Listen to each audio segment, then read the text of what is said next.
Welcome to Empower Ed, a PIQE podcast where we explore the issues that matter most to families, schools, and communities. I'm Ileana López, Vice President of External Relations here at PIQE. In celebration of Women's History Month, I'm thrilled to introduce 3 inspiring women leaders who are driving change in education and beyond. First, Rachel Hernandez, Mayor of Riverbank, California, since 2024. Rachel has dedicated much of her career to strengthening underserved communities across the Central Valley. She earned both her undergraduate and graduate degrees from Stanislaus State and has spent more than 10 years volunteering and serving on boards, including the Boys and Girls Club and the Central Valley Hispanic Chamber of Commerce. Joining her is Xilonin Cruz-Gonzalez, Deputy Director of Californians Together, where she leads initiatives supporting immigrant, refugee, and English learner students and provides resources for educators. Xilonin is a longtime public school advocate in California and has served for many years on the Azusa Unified School District Board of Education, including as board president.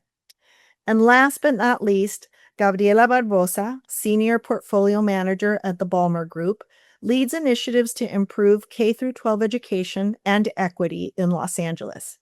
Gabriella previously served as Managing Director of the Children's Partnership, advocating for policies that support children's health, education, and well-being.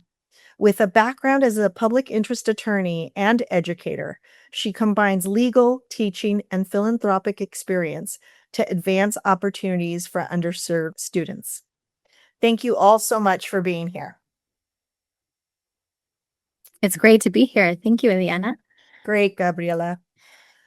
And so as I was preparing for this exciting conversation with the 3 of you, I thought about my own recent experience with my 10-year-old stepdaughter. We were going to be traveling out as a family, and I gave her a leather jacket of mine to try on. Mind you, it used to fit me many years ago, so I thought it might fit her. And she put on the leather jacket. She was looking at herself in the mirror. And as soon as she tried on the jacket, she said, "Wow, I look like a boss in this jacket." And I was so surprised by her reaction. I thought, wow, this 10-year-old Latina can totally envision herself as a boss and as a leader. And I just thought that's the anecdote that came to mind when I was preparing today, that I knew we were going to have a rich discussion about women in leadership, but particularly women of color in leadership. So with that, to begin, we'll start with our first question, which is, could each of you briefly share what you currently do, what inspired you to pursue leadership, and the path that led you to this work? Who's gonna go first? Yeah, Rachel, you should go first since you started. Thank you for the introduction, and I do feel like we're amongst friends or amigas here, so I am excited to be here with you. I am the mayor for the city of Riverbank. I just finished my first year as mayor, and was on the city council for 4 years prior, but did not grow up in doing leadership in school or anything like that. As we probably have in common, being first generation and being kind of the first to do things in my family, it was a lot of surviving and trying to figure it out growing up. And so I am super excited to be here.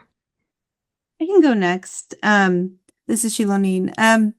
Yeah, so I'm Deputy Director at Californians Together, and sometimes I share that means that I'm a jack of all trades. So I really support our executive director and help oversee big pieces like our operations and some of our programmatic work and policy work, but then also means I like to kind of step in when we have gaps and we need, additional support. So that's where I am right now. And when I think about how I got here, I think in some ways it wasn't intentional. It just kind of was on autopilot and kind of, I really I think I'm drawn to systems thinking and systems work, right? And so it makes sense. You have a project, you're in charge of it, and then, oh no, it's influencing other things. Let's figure out how, so I think that's how I ended up where I am today. Thank you, Xilonin. And I'm happy to go, Gabriela. So right now I am senior portfolio manager at Ballmer Group. We are a philanthropic organization.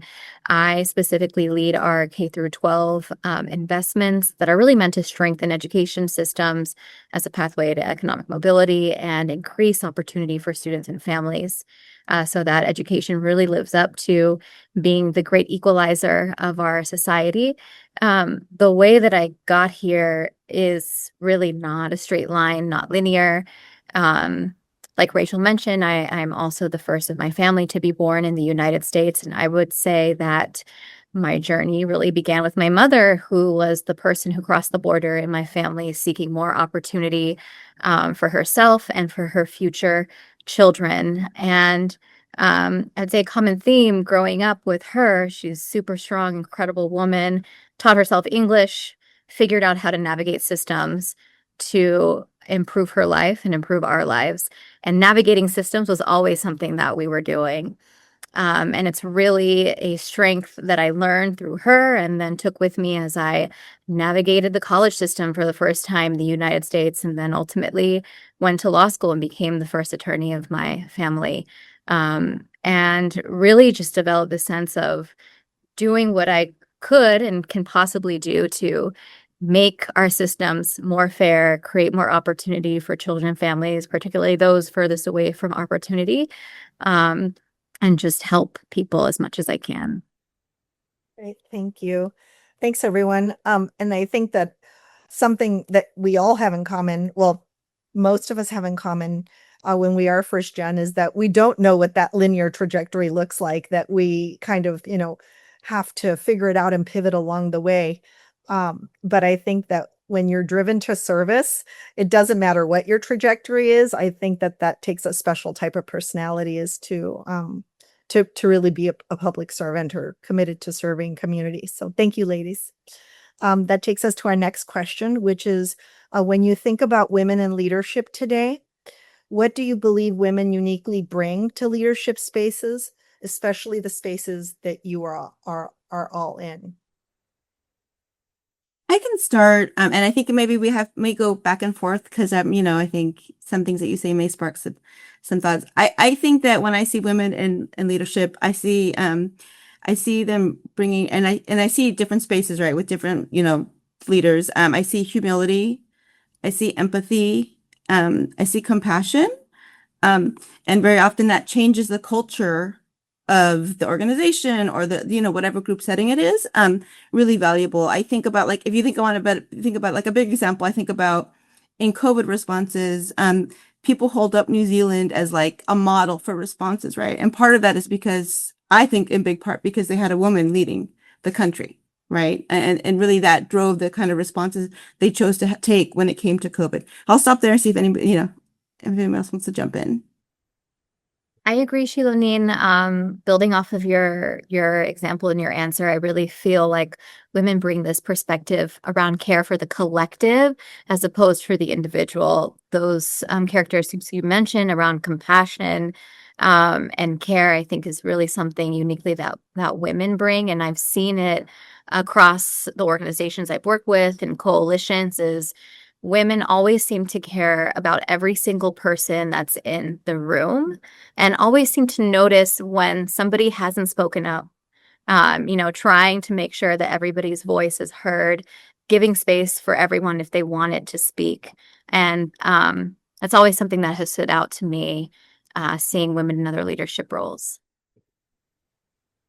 I feel like this group here is a perfect example of that because you go into spaces sometimes in a group setting and you're like, okay, how are we going to start to prepare to let our voices be heard with someone who's going to probably suck up all of the air in the room? And so I'm already sensing that we're giving each other great space to share, which is amazing. And the only thing I'll add is when people see those characteristics being exemplified, they're more prone to share that piece of themselves too. So it creates a really like collaborative, and I'll speak for the city side, like a collaborative governing experience, which I really always look forward to. Great. Those seem to be, I picked up on three amazing leadership qualities that I think resonate with my experience too. Humility, care for the collective, and making spaces for voices, all voices, to be heard and for people to share. So thank you. Thank you for those responses.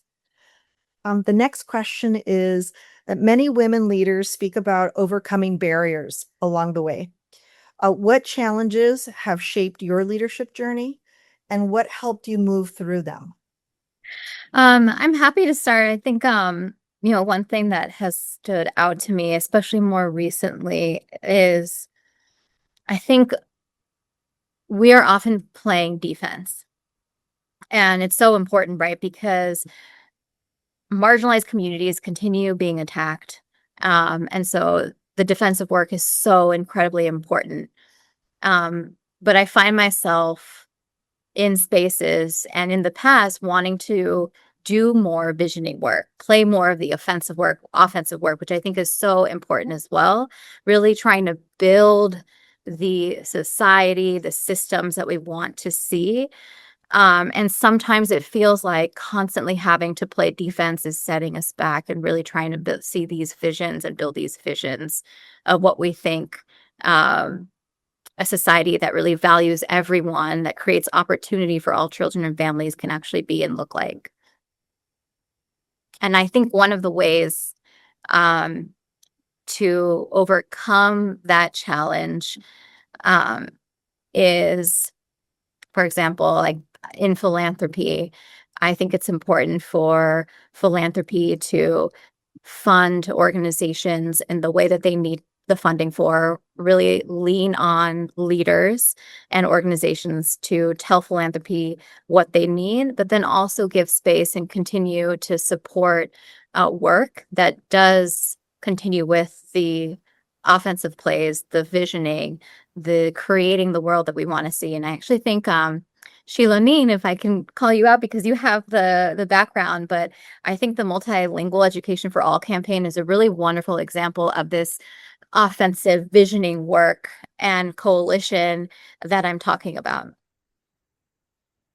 Yeah, do you want me to go next now? Since you threw me the ball. And I'll talk. Let me start with just the Multilingual Education for All campaign, because I agree with you. I think, and this connects to women in leadership. I think that women can bring a perspective, because often we jump into systems and then like are expected to just follow whatever the norms or the more, the systems that exist, right? And I think something that is valuable with women is that you're bringing a different perspective, and so sometimes you're able to like see beyond maybe the norms that have been created and be like, no, we need to think bigger, or we need to think in a different way. And I think that really connects to this whole being on the offensive and shaping our narrative and putting out our messages and not just accepting what we're being told, right? So I think that's really important.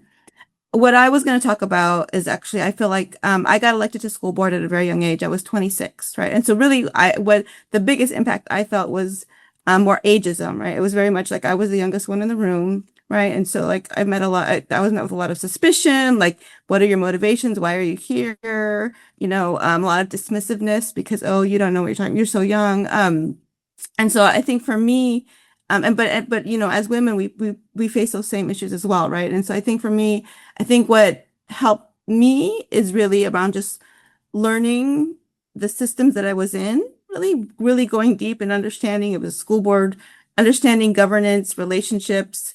I remember as a very young person, I thought, oh, it makes sense if I present a logical argument with data behind it, it's going to convince people, right? And I'll just, as an example, I found like I would suggest something, it would get rejected. A couple years later, another board member would suggest the exact same thing, and the same board members that were like rejected my idea were like, that is the best idea in the world, right? And it was because she had developed relationships with people. And so I think those kinds of learning about like, this is a relationship driven world, right? How women navigate it. Those I think are the kind of skills that have helped me sort of move to where I am today. And that never changes. That what you faced, at 26, because I was elected when I was 29, and got those same questions, even the questions about, what I guess like qualifications like that were also like, do you have kids? Like, have you had, that kind of experience in life? And obviously questions that wouldn't be asked of a man. But you're right, like being prepared and having the logical or more reasonable, not biased at all, more reasonable argument isn't always going to be the path forward. And on top of relationships with your peers, relationships in community helps me. And so when I know it matters to residents, I am able to call on them. There's a relationship established with trust that I can educate and empower for folks to show up and also speak to things that matter to them. And so that has helped me a lot. Yeah, I don't think it ever changes that pushback. But you're right, we have to be the most prepared, both offensively, Gabriella, and defensively, to your point, and with the facts, putting the time in, and being the most eloquent, and all the things. And so there's definitely it's more work. It's more work for all of us to be able to do that. But I think I'm seeing in my sphere of the world it change, and people being much more empowered to show up too. Thank you. Thanks to the three of you for elevating those challenges. The next question is, do you have any advice for other women leaders based on your experiences? We talked a little bit about that in the previous question. Have mentors shaped your path? And do you encourage others, other young women to seek mentorship as well? I was not fortunate enough to have mentors in the space growing up, and I think it is also speaks to maybe some of the region that hadn't seen young women of color be elected or run for office in a serious, when I say serious, I guess in a full-fledged like campaign type of way. And that's probably because of the various barriers we've always faced. And so I wasn't fortunate, but because of that scarcity, I think I definitely think it's so important. And will always go places because I don't want to be a career elected official, and ask young people, if you want to run for office, you only have to be 18 and register to vote in the area you're running in, and I have tools and resources to help you when you're ready. And so I always stay connected with young people and make sure that they know that it's an option for them. So I think mentorship can look in different ways, right? Because I mean I would say, like with like Rachel, like I have never had like a formal mentor, right? That I call my mentor, but I've had people that I've worked with along the way that have been mentors. I think about Californians Together. I actually joined the coalition in 2008-9 as from when I was part of the Latino School Board Association. And I found a really great space with some really strong women leaders who are doing amazing advocacy, had learned how to do it over decades. And so it became this place where I've learned how to do a lot of the advocacy that I do, and how to do the coalition building that I've had to do. So I feel like I've found mentors like that. Or, I have another mentor, Michael Matsuda. I don't know if he'd call me his mentor, but like he's so amazing in how he thinks about the work and education and systems change, right? Like there's other people that I go to. But I do think that those are important. But what I found was more important was having a strong peer network of people who have similar experiences, who are going through it with me at the same time. And being able to like call on them and lean on them, just to have thought partnership, to think about like, what do I do next, right? And I think that's been really helpful. And especially having them not be in the work with me, but doing similar work, maybe somewhere else, to help sort of create that feedback for my thinking and refinement of my thinking. For me, yes, some of the advice that I've learned that has helped me in my career and in my life is one, to really trust your judgment. I think when I was younger in my career, sometimes I didn't trust myself because I didn't hear similar perspectives in the room. And so I felt like maybe I shouldn't say anything because it doesn't seem like people would really understand what I'm saying. And it made me doubt myself a little bit. But as I became more confident in my voice, I started realizing how important it was to speak up. Even when you're around people who might not understand you, who don't share your same experiences, and especially in the times where I'm sure you both have had this experience where you're hearing something that seems wrong or off. Other people aren't really saying the perspective you think should be shared, and maybe your heart starts beating a little bit fast, and you feel like, oh, I should really say something in this moment. Those are the moments that you should really speak up. So that's one of the pieces of advice I would give is trust your judgment, speak up when you think it's necessary, even when you think other people may disagree with you or may not understand. And then to both Rachel and Xilonin's points earlier about relationships and the importance of them, I would also say build as many relationships as you can, and not transactional relationships where you think maybe in the future this person might, help me, but more like I genuinely want to know people and who they are, and I really just want to build relationships with people. And it happens naturally, whether it's like sitting with somebody you don't know at a conference and just spark up a conversation, and end up getting to know them a little bit more, or even talking to random strangers in a grocery line. Like, I really think for me, especially being somebody who has been more introverted in my life, when I try and get to know people in different situations, it's always expanded my worldview. So I would really suggest that advice to younger women as well. Can I add something to this? But so, you just sparked Gabriella when you talked about, speaking up, right? And making sure you're speaking up. Because I think that is so important. And I think what's also important, and this is something that we really do as Californians Together, and something I learned from Shelley that I mentioned earlier is when you can, to try to have an echo, right? And so that means finding someone in the room that you trust, making sure someone's in the room with you that you trust, that's going to be able to echo and what you're saying, and maybe in a different way. Because one of the things that happens, especially for those of us who are trying to drive systems change, right? When you're always the one that's bringing things up, always the one, and they don't hear from anybody else, sometimes you get in a place where people start just discounting what you're saying because they're like, oh, there she goes again, right? Rolling the eyes. And so it's interesting, like how you learn these things as you go along. So, but I wanted to add that piece because it's something that I think we, like Californians Together and myself, like it's a really important piece of how we drive change.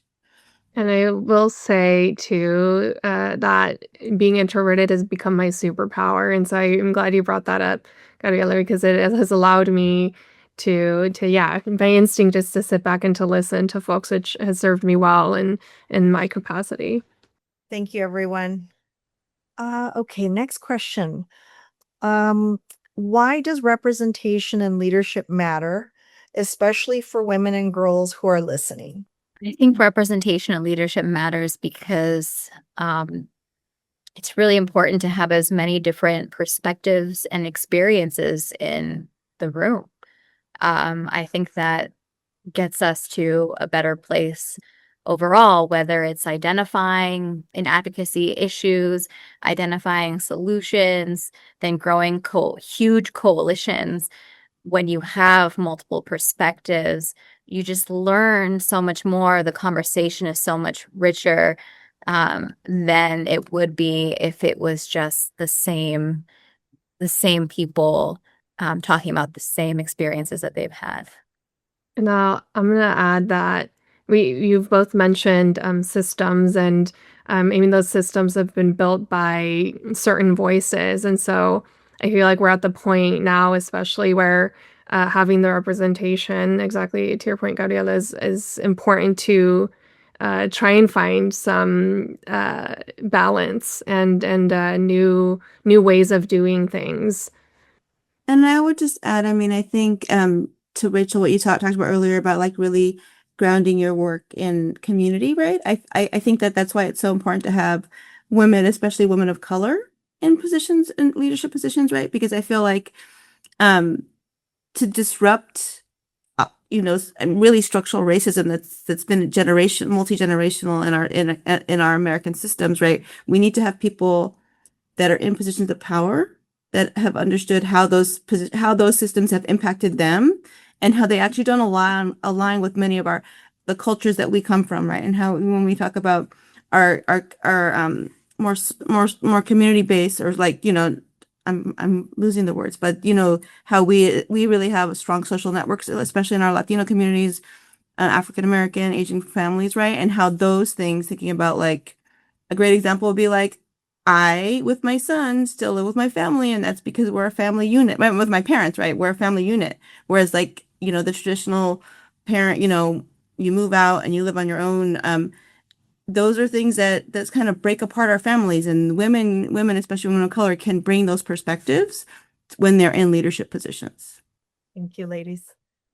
This is a question I can totally resonate with. So hopefully you'll have some rich responses.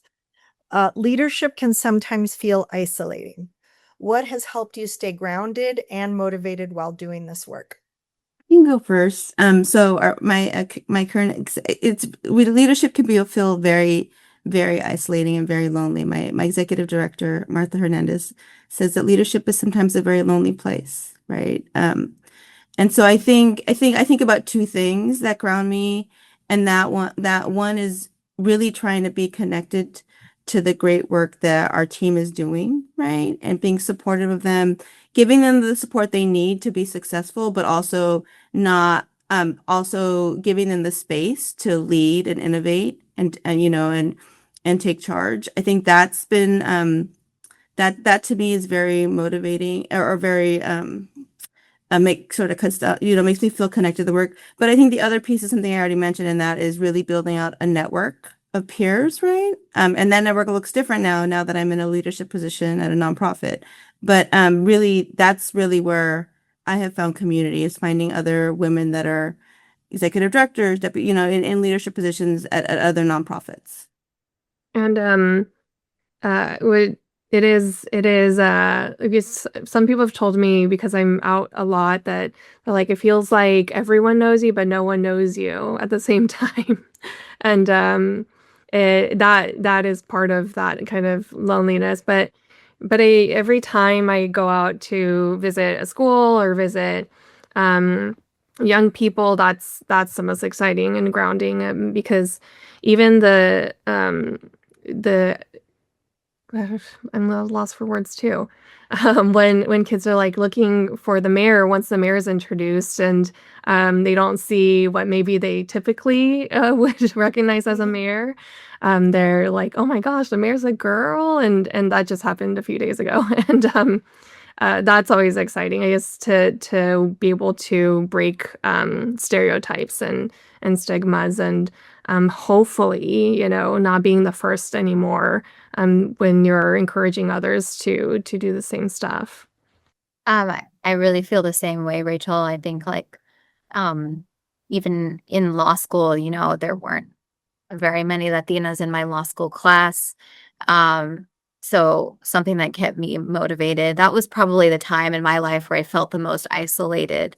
And something that kept me motivated was that thought about breaking barriers and breaking stereotypes. And then also clearing the path for others to be in the same space and make it easier for them to be in that space and then thrive in these spaces that still don't have as many of us in them. Thank you. Xilonin, I just want to kind of restate some of the things that you said that really resonate with me. That this work can be very lonely, but it can also be very hard. It can be very heavy. And I loved what you said about, staying connected to great people and to the great work that our respective organizations do. That the building of a network of peers is equally important. And then I love both what Rachel and Gabriella talked about, which is really breaking stereotypes and breaking barriers, not just for yourself, but for others. And I especially love, Rachel, that the youngsters and the kids in school are like, what? The mayor is a girl? That's great. That's a classic one. That should be a campaign slogan. I love that. Okay. Next question. Organizations like PIQE focus on empowering families and communities. How do you see family engagement playing a role in helping individuals and families gain the skills needed to advocate for themselves and their communities? The work that, I mean, you all do, I think often is separated from the work that cities do, and, I honestly want to bring that back into the fold. I mean, whether it's school districts or the nonprofits or philanthropy in general, so that when it's budgeting season, for example, I'm helping or trying to coalesce everyone to, view a family enrichment or early childhood education as part of how we make decisions about where taxpayer money goes. And so I think, an example that I talk about a lot is public safety. I have been saying for years now, and I'm probably sound like a broken record in some of my meetings where I talk about public safety not just being law enforcement or police rather supporting of course where needed, but rather what kind of activities, what kind of resources and amenities that the city can bring to create like community investment in one another. Especially in a time where we don't see an increase in Riverbank and an increase in the crime or calls for service. And we've been very fortunate that our community is fairly safe. And so, I think that putting families and children first is just the best investment that we can make. I think you and I share this. The three of us share this. I think we've mentioned this in all of our answers, but family engagement is an absolutely core, essential part of systems change of any kind of all the work that we do. Families are powerful. Families are experts and should be treated that way. I really admire the work that PIQE does as an organization that centers families. And I think in any kind of policy advocacy, systems change, any kind of work that has any impact on communities or families and children, families should be at the center of that, should be listened to, should be treated as experts on what they're experiencing, should be compensated as experts in the same way that researchers or anybody else that's pulled into any kind of project is. I really believe that families are a key part of sustained, lasting change.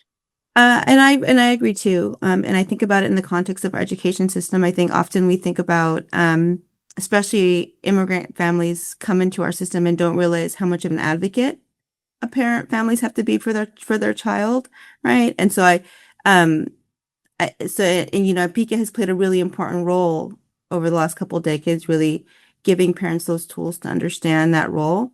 But what I really appreciate though is that in the last, I don't know, 5, 6, 7 years, the evolution that you guys at PIQE have taken in terms of expanding that to beyond just like, what do I need to serve my child? But what do I need to do to be an advocate for the system and for the other parents in my school, for my district, for my community? Because I think that's an essential piece of it, right? Like we want these parents who have gained skills to advocate in their schools to be able to go to a Rachel City Council meeting and to say, yes, you need to invest in early childhood. It's, I think about my own city, they spend all the money focused on the seniors, which is important, right? But we have lots of kids in our system, and we should be fully resourcing our parks and rec so they have fun things to do. And so I do think I really appreciate that evolution of PIQE, and what I appreciate is because we need to have those family, those parents in the community who understand the community because they have kids in our schools. They live in our communities, to be the ones driving the vision for our city, for our school, for our state. And that doesn't happen without those families feeling like they have agency to participate. Thank you, Xilonin, for acknowledging the relatively newer piece of the work at PIQE, right? The starting point is family engagement and empowering families with education and tools and resources. But really, for me, the run through there is family engagement, with the end point being empowering families with knowledge and the ability to share their story authentically and to advocate for whether it's their children in school or it's the community that they live in. whatever they choose to advocate for, we've empowered them. We've given them the tools to be able to do that. And although a newer piece of our work, it's very gratifying. It's a gratifying piece of the work to be able to see, to take a group of parents to Sacramento and to meet with legislators to advocate for, Cal Grant reform or more affordable, access to college and universities. So it's a very gratifying piece of our work. Thank you, everyone, for your contributions to that question. The next question is, what are some ways that women leaders can intentionally support and uplift other women as they grow into leadership roles?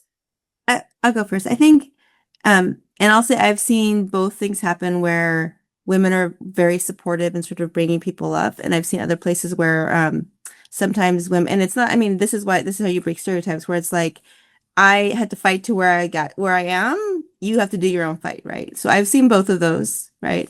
And I think that I would say is the intentionality comes with those relationships, with the mentoring, right? It could be full-fledged mentoring, but it could just be the light touch, right? So for example, like I'll have a coffee with somebody just to like get to know what they're doing, sort of get to know them, maybe give them some advice, right? It's not like a full-fledged thing, but really maybe pushing somebody, and in this one example, to apply for the Hope Hispanic Leadership Institute, because I feel like they're, like trying to set people up in a direction and give them ideas of where they can go to either gain networks or build connections or or create a direct connection with somebody like I'll meet somebody and they really they're an educator and want to be a principal, and I'll be like, hey, it would be great if you were able to meet this person because they've gone through what you're going through, and they'd be great. They have some great advice for you. So I think those are some of the examples that I've seen or that I've done. I'll turn it over to let someone else share. And I think I have some flexibility where I spearheaded a youth council to just give them their own platform to be able to learn and ask the questions that are relevant to them, and to have a voice to the council in like a advisory capacity. At the same time, we mentioned that I'm in my first year of being the mayor, and the youngest mayor, first API, and I'm almost learning too, like how to show up in certain spaces, but I will bring someone along with me. So to a meeting, to any table that I can, or an event, a special event that I'm invited to that maybe I wouldn't have had access to before, and bring folks along with me. Instead of, at the crab feed, instead of filling my table with other electeds, I have residents and young people with me that maybe wouldn't have been able to go to things like that. And so that's how I've been practicing that, and would encourage like other folks that have that capacity to do it too. I love that you do that, Rachel. I think that's so important, and very similar to what I was thinking is just actively share opportunities for leadership. I think if you're in the position, you should be opening doors, inviting other women to lead projects, present ideas, represent a team in a high-stakes situation. It doesn't always have to be you. It can be so meaningful to share those opportunities with people you supervise, people that are in coalition with you. I think sometimes there's this unspoken competition, but where I see everyone succeed the most is when those opportunities for leadership are shared across horizontally and also vertically. I would also say uplifting something Xilonin said earlier is echoing women leaders.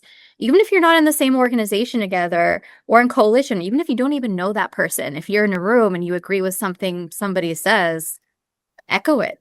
Say that you agree with it. I think that can be so powerful.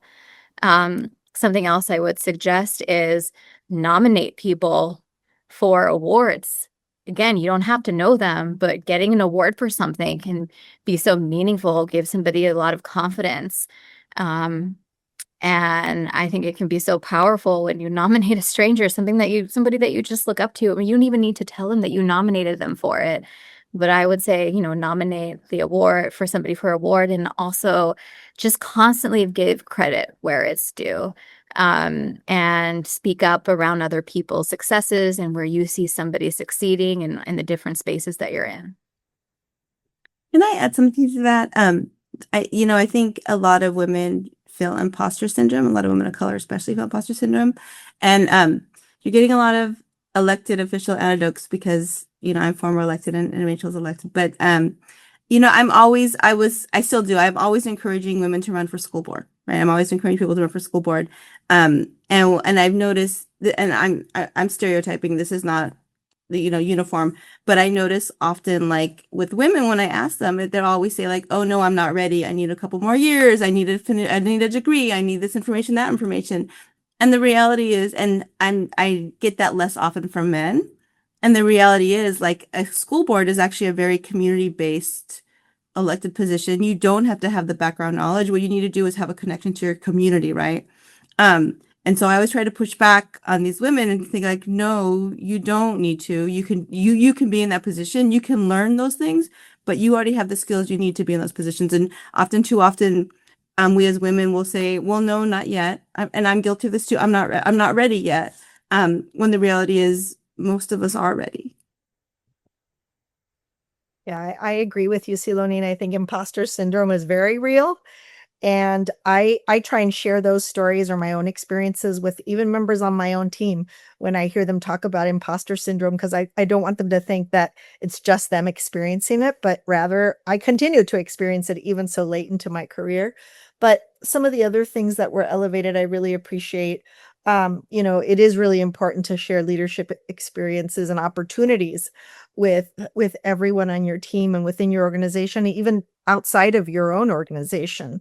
Um, I love also what Rachel talked about, which is, giving people access to experiences they normally wouldn't have. A young person attending, an event at a city council event or some kind of government event. Those are great examples.